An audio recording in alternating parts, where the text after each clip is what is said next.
Hey Valley Middle, tonight we're going to be looking at complementary events. Before we do that, let's get started with our trivia question of the night.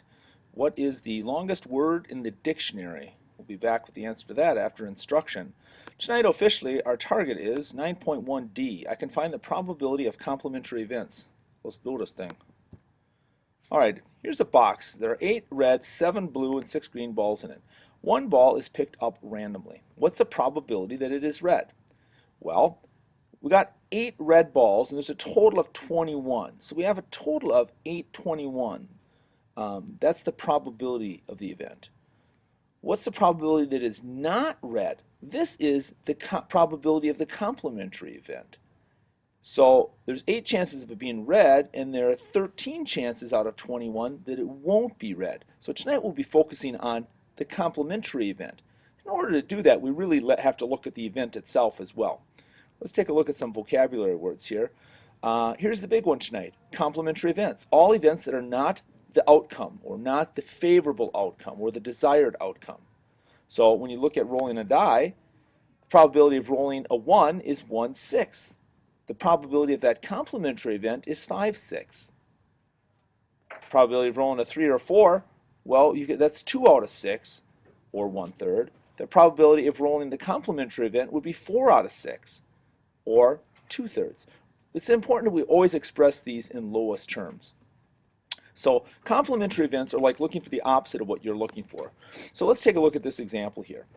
A standard deck of playing cards has 52 cards in it. What's the probability of drawing a face card? Alright, so my total cards here, when I'm looking for the probability of a face card, the total cards are 52. Now we have 3 face cards, a jack, king, queen, and we have 4 suits, aces, spades, diamonds, hearts. So 3 times 4 would give me a total of 12 50-seconds. That would be my probability. Now I want to reduce this into lowest terms. So if I divide each by 4, I've got 3/13. That's my probability of drawing a face card.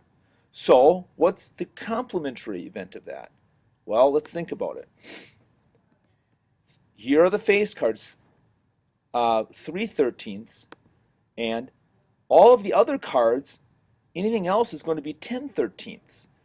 The complementary event and the event itself, those numerators are always going to add up so that you have a whole 13/13. So here's the event. You have 3/13 of drawing a face card, 10/13 chance of drawing anything but a face card,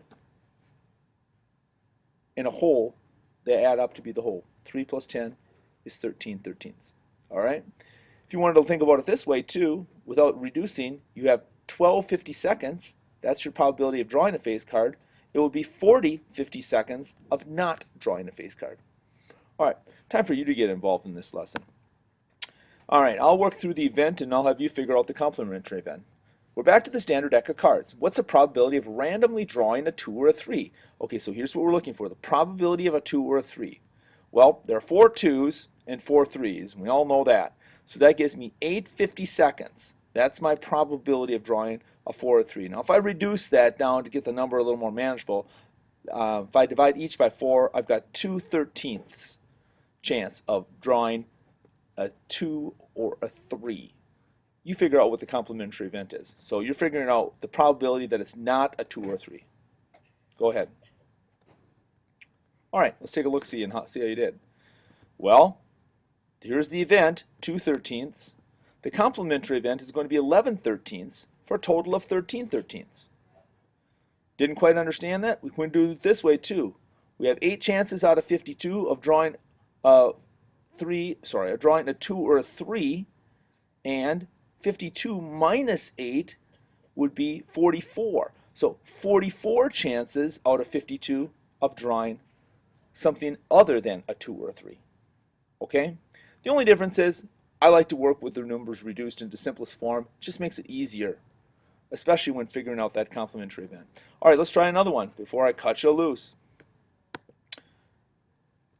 This die has 8 sides. Each side has a number 1 through 8. What's the probability of randomly throwing a multiple of 3?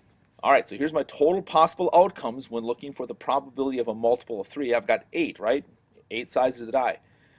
The multiples of 3 are 3 and 6. So I've got 2/8, or when I reduce that, I have a 1 in 4 chance of rolling a multiple of 3. So what about the complementary event? You figure out what the probability of that complementary event is. Go ahead. All right, let's see. This one's a pretty easy one to start with. Well, here's the probability of the event, 1/4. The complementary event, that's going to be 3/4 then, giving me a whole 4/4. So you got 3/4 chance of not rolling a multiple of 3. And that's why I really like making sure that I have what I'm looking for. Here's the probability of a multiple of 3, probability of not a multiple of 3. Looks like I got maybe one more here for you. All right, there's my spinner.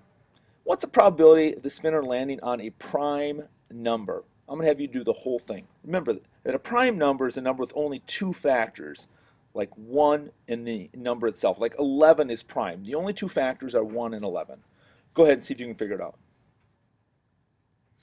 All right, let's see how you did.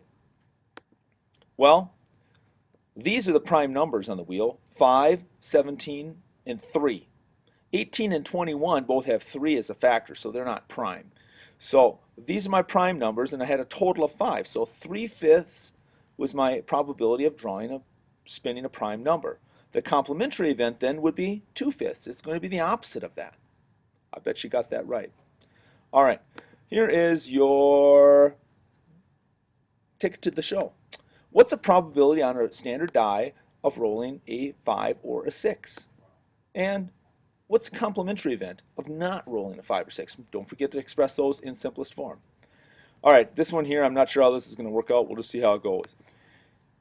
What is the longest word in the English dictionary? Here it is, and it's going to start playing in just a second. It starts right here, and I'll read it for you. Pneumono-ultramicroscopic silico-volcaniconiosis. Pneumono-ultramicroscopic silico-volcaniconiosis. Okay, that's kind of a long word, but basically what that means is it's a lung disease. Who'd have thunk? You can check out the YouTube link for that longest word if you want in the English language too. All right, thanks so much for listening. Have a good night. Bring your ticket to the show to class. Bye.